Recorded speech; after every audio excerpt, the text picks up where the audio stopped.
사랑합니다. 성도 여러분, 5분 말씀 하루 묵상 최원호 목사입니다. 신명기 24장 21절 22절 말씀 읽어드리겠습니다.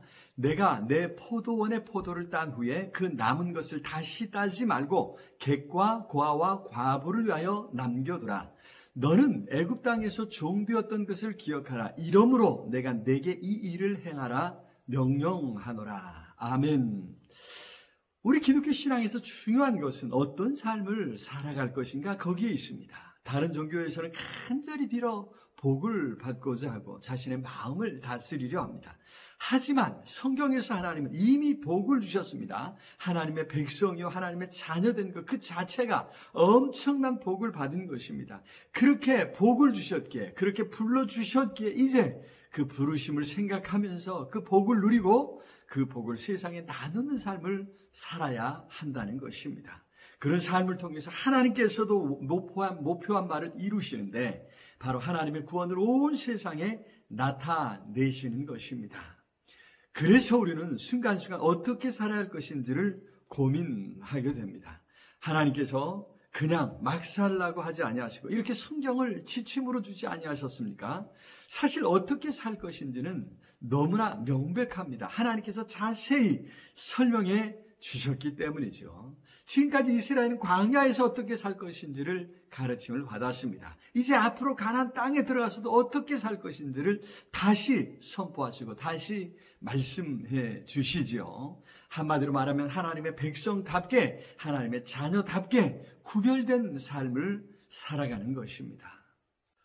우리는 오늘날 광야의 이스라엘, 가나안 땅의 이스라엘과는 훨씬 다른 변화된 시대, 변화된 사회, 변화된 환경 속에 살아가고 있습니다. 하지만 광야에서 주어진 말씀과 가나안 땅에 들어가서 살아가야 할 말씀을 다시 선포한 것을 우리가 비교해 보면 오늘 변화된 시대 속에 어떤 삶을 살아야 할 것인지는 너무나도 명백하게 주어질 것입니다. 성령께서 지혜 주셔서 그 변화된 세상 속에서 하나님의 말씀을 잘 파악할 수 있도록 도와주실 줄로 믿습니다. 여기 본문에서도 객이나 고아와 과부, 특히 당시 사회에서 약자일 수밖에 없는 보호받아야 할 사람들 위해서 하나님의 백성이 어떻게 해야 할 것인지를 말씀해 주고 있습니다. 곡식을 추수할 때 다 싹쓸이하듯 거두지 말라는 것입니다. 조금이라도 남겨두어서 가난한 사람들도 먹고 살아갈 수 있게 하라 말씀하셨습니다. 자, 이들을 왜 보호해야 할 걸까요?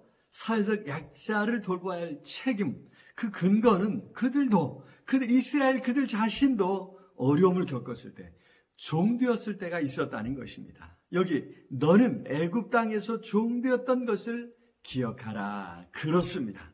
그 어려움 속에서 하나님께서 건져주셨음을 기억해야 한다는 것입니다.